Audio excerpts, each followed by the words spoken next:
At the dawn of the 20th century, the vast, unforgiving oceans were unequivocally ruled by the majestic behemoths of steel, the battleships. Their formidable presence, bristling with massive long-range guns and clad in impenetrable heavy armor, signified an era of brute force and naval supremacy. They were the undisputed titans, symbols of national power. Yet, amidst this age of giants, a groundbreaking, albeit nascent, invention was tentatively ascending into global relevance: the airplane. Initially a small, fragile, and often unpredictable experimental contraption, carried within its delicate frame the revolutionary potential to irrevocably alter the very fabric of warfare, forever changing how conflicts would be waged. Visionary early navies, sensing the immense reconnaissance capabilities of this new aerial perspective, began modest experiments. They adapted ships to carry observation balloons, tethered and soaring high, or clumsy seaplanes that would be launched and recovered by crane from the water, offering a limited, elevated view of the enemy. A significant step forward came by 1913, when the pioneering Royal Navy converted the agile light cruiser HMS Hermes. This vessel was ingeniously modified to operate these early seaplanes, equipped with rudimentary ramps for launch, compact hangars for storage, and specialized cranes for water recovery. However, these ambitious aircraft could predominantly manage a successful takeoff from the ship's deck or water.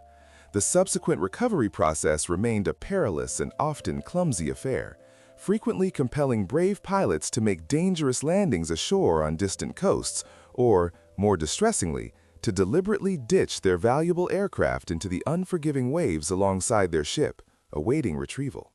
The subsequent recovery process remained a perilous and often clumsy affair, frequently compelling brave pilots to make dangerous landings ashore on distant coasts, or, more distressingly, to deliberately ditch their valuable aircraft into the unforgiving waves alongside their ship, awaiting retrieval. The true paradigm shift, the monumental breakthrough that would redefine naval power, arrived with the launch of the venerable HMS Argus in 1918. This revolutionary vessel was not merely an adaptation. It was purposefully designed from the keel up as the world's first true aircraft carrier. Her defining feature was a pristine, full-length, unobstructed flat deck, meticulously engineered to enable the seamless launch and, crucially, the safe recovery of wheeled aircraft.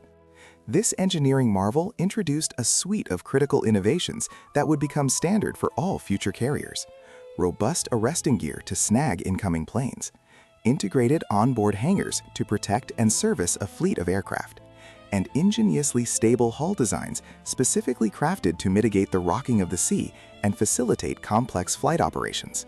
Another notable milestone in this nascent era was the HMS Furious, a battlecruiser dramatically converted into a carrier in 1917.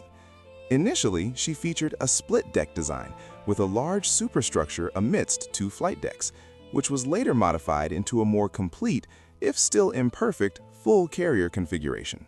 However, the early trials aboard Furious, often marred by turbulent airflows around her island structure and various design flaws, starkly revealed the inherent complexities and immense difficulties of operating fixed-wing aircraft from a moving ship at sea. It was a brutal learning curve. Although the HMS Argus bravely entered service too late to significantly participate in the major combat engagements of World War I, its strategic importance was profound. It swiftly transformed into an invaluable floating laboratory, a crucible of innovation where daring aviators and engineers tirelessly experimented. Her rigorous trials meticulously shaped the foundational techniques, the precise procedures, and the ingenious designs that would form the immutable blueprint for all subsequent generations of aircraft carriers. Indeed, a new and transformative era had dawned upon the world's navies. The vast, strategic expanses of the sea would no longer be exclusively dominated by the sheer firepower of naval guns, but would now be equally, if not more, powerfully controlled by the swift, decisive might of wings. The age of air power at sea had truly begun. If the initial years and World War I represented the tentative, often perilous, experiment in naval aviation, then World War II would unequivocally serve as its undeniable, brutal proof. In a mere 2 decades, aircraft carriers swiftly transitioned from being curious, specialized vessels to becoming the singular, decisive naval weapon that would dictate the course of battles and ultimately the war itself. World War II, a global conflagration that dwarfed all previous conflicts, was not merely a sequel to the first. If the Great War offered an experimental glimpse into naval aviation's potential, then the brutal realities of the 1940s provided the unequivocal proof. This was the era where the aircraft carrier, once a quirky maritime curiosity, ascended to become the undisputed, decisive naval weapon of the age. By the late 1930s, the world's great naval powers, the United States, Great Britain, and Imperial Japan, had all significantly invested in these colossal floating airfields. Their strategic advantage was stark and undeniable. Carrier-borne aircraft could project lethal force hundreds of miles, striking targets far beyond the limited range of any battleship's heaviest guns. The paradigm of naval warfare was shifting beneath their very keels. This seismic shift in naval doctrine became horrifyingly undeniable on December 7, 1941. In a devastating, unforeseen woe, Imperial Japan launched its surprise attack on Pearl Harbor. From the vast, unblinking eyes of 6 formidable aircraft carriers operating hundreds of miles away, waves of planes unleashed havoc. Without a single battleship exchanging fire, the pride of the U.S. Pacific Fleet was crippled, rendered helpless by airborne might. These leviathans of the Japanese fleet included the Akagi, the proud flagship of Vice Admiral Chuichi Nagumo. The Kaga, a testament to conversion ingenuity from a battleship hull. The fast and sleek Soryu and her sister ship Hiryu. And the thoroughly modern, powerful Shokaku and Zuikaku, each carrying a formidable air group. The vast expanse of the Pacific Theater rapidly transformed into the ultimate arena where carriers reigned supreme. In the spring of 1942, the Battle of Coral Sea unfolded, making history as the first naval engagement fought entirely by aircraft. The opposing fleets never even sighted one another. Just a month later, at the pivotal Battle of Midway, American carriers delivered a crushing, decisive blow, sinking 4 irreplaceable Japanese fleet carriers and irrevocably altering the course of the war. Meanwhile, Britain, though gravely stretched across multiple fronts, pioneered armored flight decks, an innovation that proved vital for carrier survival during intense operations in the Atlantic and Mediterranean. Japan, despite building powerful initial carriers like the Akagi and Kaga, struggled desperately to replace its catastrophic losses as the brutal war inexorably dragged on. By 1945, the aircraft carrier had not merely asserted its dominance, it had utterly eclipsed the battleship. A stark symbol of this radical shift was the fate of the mighty Yamato, the largest battleship ever constructed. This behemoth of steel and weaponry, built for a bygone era, was ignominiously sunk by carrier-based aircraft before her gargantuan main guns could even fire a single shot in combat. The lesson was unequivocally clear. The future of naval warfare belonged not to ponderous floating gun platforms, but to nimble, devastatingly effective floating airfields. The brutal crucible of World War II had rendered the verdict unequivocally clear. The future of naval warfare belonged not to the behemoth battleships and their thundering gun platforms, but to mobile, floating airfields. The American supercarriers were about to usher in a new era. While World War II undeniably solidified the aircraft carrier's crucial dominance, the tense geopolitical landscape of the Cold War would relentlessly push the boundaries of engineering and scale, transforming it into something far grander, something immense, the supercarrier. Following the Allied victory in 1945, the United States stood as an undisputed maritime power, possessing an unmatched fleet of carriers and the vast industrial might required to design and construct even larger, more technologically advanced ships. The first monumental stride in this evolution was the majestic USS Forrestal, launched in 1955. This colossal vessel earned the distinction of being the world's very first true supercarrier, a marvel of modern naval architecture. With its revolutionary angled flight decks, powerful steam catapults launching jets into the sky, and robust armored elevators swiftly moving aircraft, it was meticulously designed to handle the burgeoning new generation of jet aircraft, machines too swift, too heavy, and too powerful for the limitations of earlier, smaller carriers. This technological leap soon escalated dramatically with the embrace of nuclear power. A few years later, in 1961, the legendary USS Enterprise majestically entered service, marking an epical moment as the first nuclear-powered aircraft carrier ever built. Its formidable 8 nuclear reactors provided an almost mystical, essentially unlimited range and endurance, allowing it to patrol the world's oceans indefinitely without the need for frequent refueling. This unprecedented capability didn't just set a new standard, it redefined the very essence of global power projection for all future naval vessels. By the 1970s, the formidable Nimitz-class carriers had emerged, solidifying their position as the very backbone of American naval power. These true titans of the sea, stretching over an astonishing 1,000 feet in length and displacing more than 100,000 tons, were capable of carrying a massive air wing of around 80 high-performance aircraft. They were, in essence, floating cities at sea, bustling with life and technological prowess. Each required a dedicated crew of more than 5,000 skilled sailors and aviators, a veritable community working in unison, projecting immense military and political power across the vast, often contested reaches of the globe. Crucially, unlike their World War II predecessors, which were primarily conceived for direct sea battles against enemy fleets, the Cold War supercarriers evolved into sophisticated tools of strategic deterrence. They were not merely weapons in a traditional sense.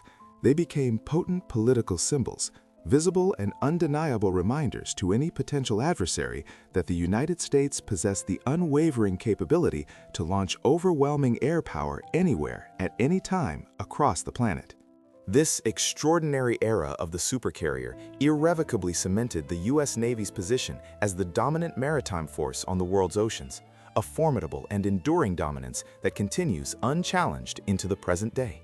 While America ascended as the unrivaled naval power, Britain, the very birthplace of the aircraft carrier concept, found itself navigating a dramatically different post-World War II landscape. With dwindling resources, the venerable Royal Navy could no longer hope to match the sheer scale and might of America's burgeoning supercarriers. Yet, the spirit of innovation burned bright.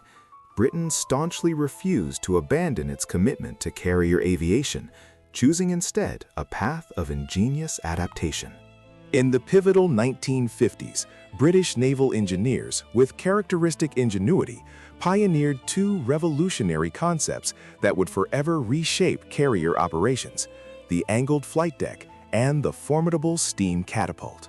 These groundbreaking innovations, allowing for safer, faster, and more efficient simultaneous launch and recovery operations, were swiftly recognized for their brilliance and adopted worldwide, becoming indispensable features on nearly every major carrier globally. However, as defense budgets tightened further in the ensuing decades, the Royal Navy found itself compelled to pivot towards a new generation of smaller, more agile carriers.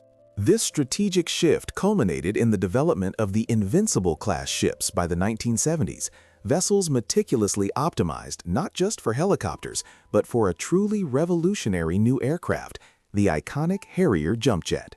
The Harrier, a marvel of aerospace engineering, possessed the unprecedented capability to take off from exceptionally short runways, or, astonishingly, even vertically. This unique STOVL capability allowed Britain to project significant air power from its more compact carriers, ensuring continued naval aviation relevance despite size constraints.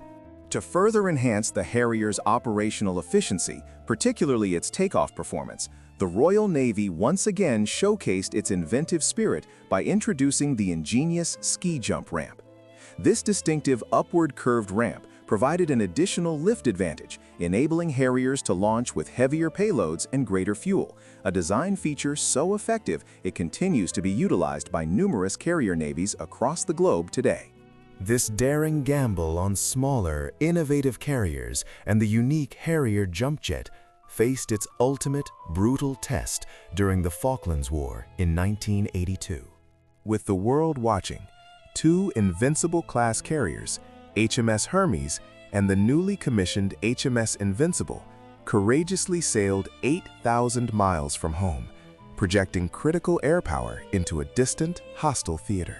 Here, the intrepid Harriers, though vastly outnumbered by Argentine air forces, achieved astonishing, decisive air-to-air victories, unequivocally proving the profound value and combat effectiveness of STOVL operations in a real-world conflict. While Britain's carriers may have been more modest in scale compared to the American behemoths, their persistent, pioneering innovations fundamentally reshaped global carrier design and doctrine. Today, with the magnificent, state-of-the-art Queen Elizabeth-class carriers, the Royal Navy has returned to operating truly large-deck vessels, this time fielding the cutting-edge, stealthy F-35B Lightning II fighter. Through decades of challenges and triumphs, Britain has consistently demonstrated to the world that the future of naval aviation is not merely a matter of immense size, but rather one of brilliant ingenuity, strategic adaptability, and unwavering commitment to technological advancement. While the United States pursued colossal supercarriers, embodying pure offensive air power, the Soviet Union chartered a profoundly different course.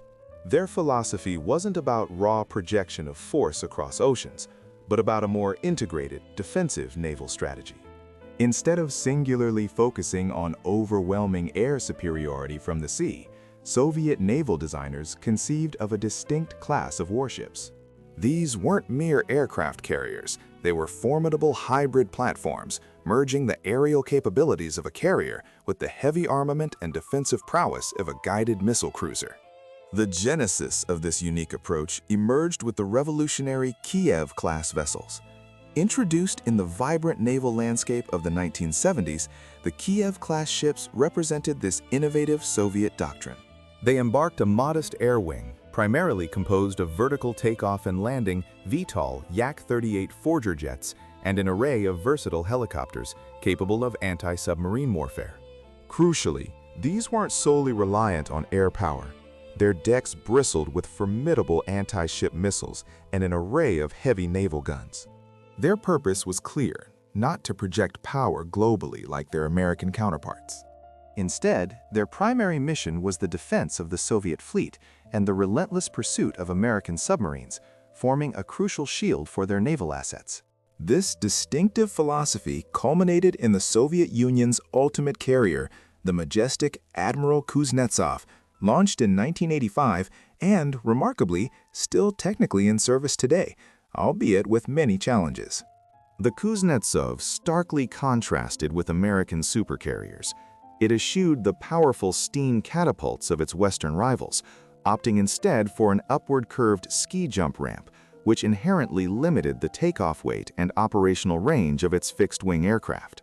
Furthermore, it carried an impressive array of long-range anti-ship missiles, blurring the lines, making it as potent a guided missile cruiser as it was an aircraft carrier. There were ambitious plans for an even larger nuclear-powered successor, the Ulyanovsk, which would have brought Soviet design much closer to the scale and capability of U.S. supercarriers. However, this formidable project was tragically curtailed and ultimately canceled following the tumultuous collapse of the Soviet Union, a victim of new economic realities.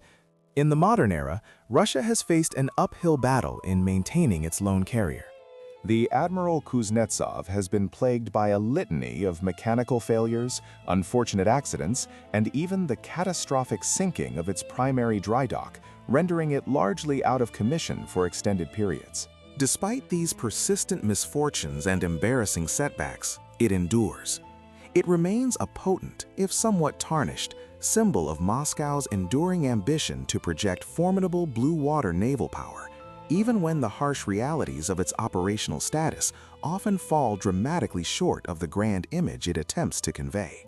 Where the United States designed its carriers to assert dominance across vast oceans, the Soviets meticulously crafted theirs to defend their vast territory and strategically challenge NATO.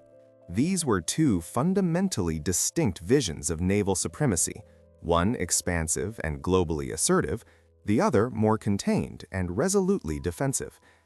This marked a profound divergence in maritime philosophy, setting the stage for different naval futures. In the annals of naval power, France has consistently charted its own course, an independent spirit guiding its aspirations in naval aviation. After the devastation of World War II, the French Navy initially relied on a patchwork fleet, a pragmatic blend of acquired American and British aircraft carriers. Yet, by the 1960s, a strong national impulse surged to forge a truly indigenous capability, a desire to design and construct their own formidable vessels. This ambition materialized in the form of the revered Clemenceau-class carriers, proudly commissioned throughout the 1960s. These agile, compact, yet remarkably capable ships granted France the essential ability to project modern jet aircraft deep into maritime theaters. They stood as powerful symbols of France's unwavering commitment to maintaining its global influence, asserting its presence across the oceans. However, the true technological leap, a monumental stride for French naval engineering, arrived with the commissioning of the magnificent Charles de Gaulle in 2001. This powerhouse is an engineering marvel, the solitary nuclear-powered aircraft carrier operating outside the United States Navy. It represents a breathtaking accomplishment for a nation that, despite possessing significantly fewer resources than its transatlantic ally, dared to dream big and achieve a level of strategic autonomy unparalleled in Europe.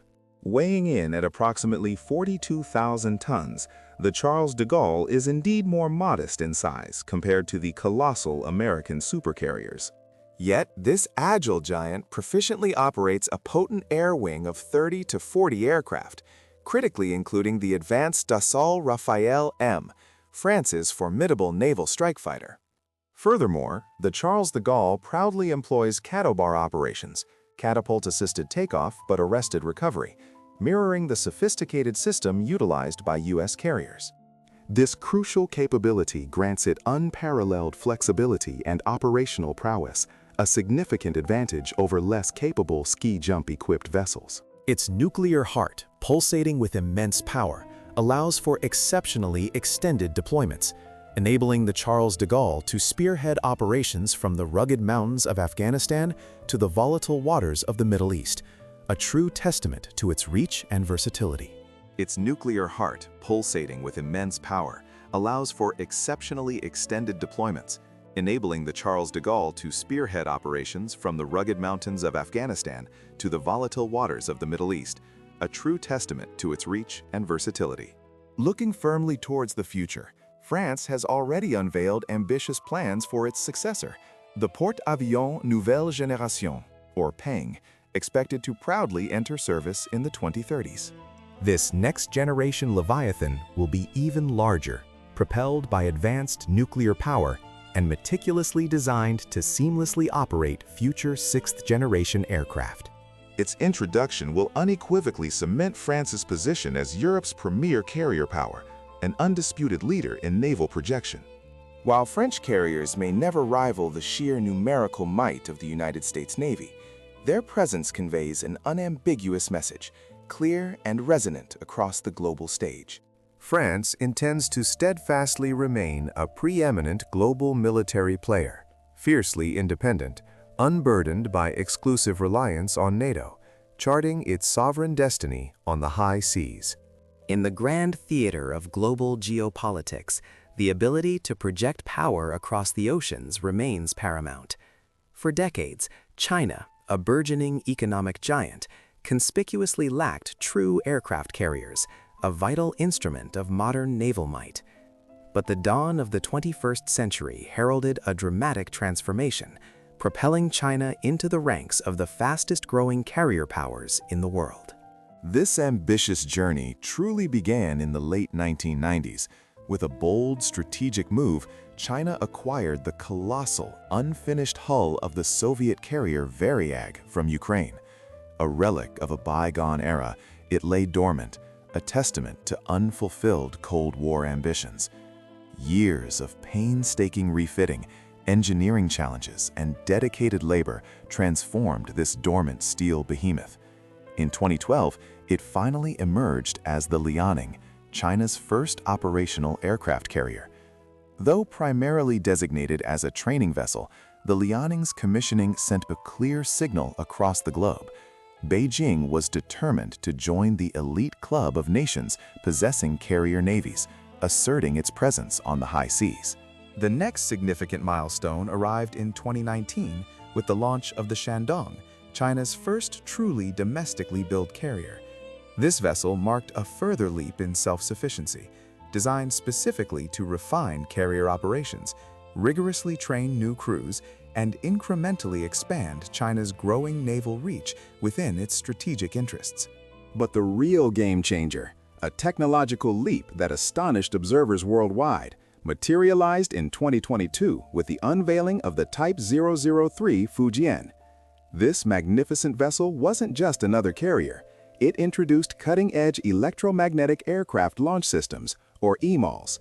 This revolutionary technology, electromagnetic catapults, was previously the exclusive domain of the United States Navy, representing the pinnacle of carrier aviation capability.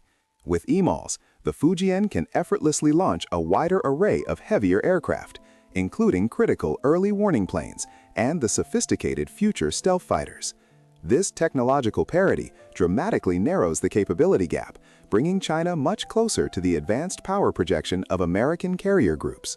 Strategically, China's burgeoning carrier fleet is meticulously focused on the Western Pacific, particularly the sensitive waters of the South China Sea and the Taiwan Strait. Unlike the U.S. carriers, which are designed to roam globally, projecting power across every ocean, China's carriers are envisioned as powerful regional tools, explicitly designed to secure naval dominance within Asia and protect its vital maritime interests. With the Fujian poised to enter full operational service later this decade and an even larger flotilla of advanced carriers already under construction, China is rapidly completing its historic transition from a predominantly continental power to a formidable true maritime force, reshaping the balance of naval power in the 21st century. India, a nation once defined by its continental might, has embarked on a profound transformation, rapidly shifting its strategic focus to become a true maritime power. This ambition is nowhere more evident than in its formidable aircraft carrier program. India stands as one of a select few nations globally with the rare capability to design and construct its own aircraft carriers, a testament to its burgeoning industrial and naval prowess. The journey began in the 1960s, a pivotal decade when India first stepped into the world of naval aviation. It acquired the venerable INS Vikrant, a distinguished former British carrier, which provided the nascent Indian Navy with its crucial inaugural experience in operating a floating airbase. Years later, in 1987, India further bolstered its fleet with the acquisition of the INS Virat, another ex-British carrier, a majestic vessel that would proudly serve the nation for nearly 3 decades. Both of these pioneering ships were instrumental in operating the iconic Sea Harriers, the renowned short takeoff and vertical landing, Stovall jets, utilizing their distinctive ski jump ramps, a design philosophy echoed by Britain's own Invincible-class carriers. A significant leap forward occurred in 2013 with the grand commissioning of the INS Vikramaditya. This wasn't merely another acquisition, it was a heavily modified Soviet Kiev-class carrier meticulously refurbished and purchased from Russia. Transformed with a modern ski jump design, she quickly became the proud flagship of the Indian fleet and the vital training ground where a new generation of Indian naval aviators honed their skills, mastering the intricate art of carrier operations. But the ultimate triumph, the true zenith of India's maritime self-reliance, arrived in 2022 with the majestic commissioning of the INS Vikrant, also known as IAC-1. This colossal vessel represents a monumental achievement, India's first entirely indigenous aircraft carrier, conceived, designed, and meticulously constructed on home soil. Weighing in at an imposing 45,000 tons, the INS Vikrant is a testament to engineering excellence, capable of operating a formidable air wing of up to 30 aircraft, including advanced MiG-29K fighters and versatile helicopters. Her construction solidified India's position as the first Asian nation, following China, to achieve the extraordinary feat of independently designing and building such a complex capital ship. Looking ahead, India envisions its carriers as indispensable bastions, central to its overarching strategic doctrine in the vast expanse of the Indian Ocean. Here, it actively competes for influence and stability, particularly amidst the growing presence of its geopolitical rival, China.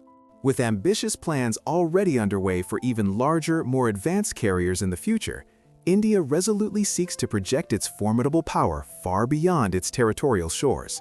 The extraordinary evolution of India's carrier program vividly reflects this soaring national ambition, a remarkable journey from reliance on second-hand ships to forging a powerful, self-built fleet poised to achieve regional dominance and secure its place as a formidable maritime force on the global stage. As the global landscape settled in the wake of the Second World War, a new, covert chapter of geopolitical maneuvering began to unfold. This brings us to a critical inflection point, Operation Ajax.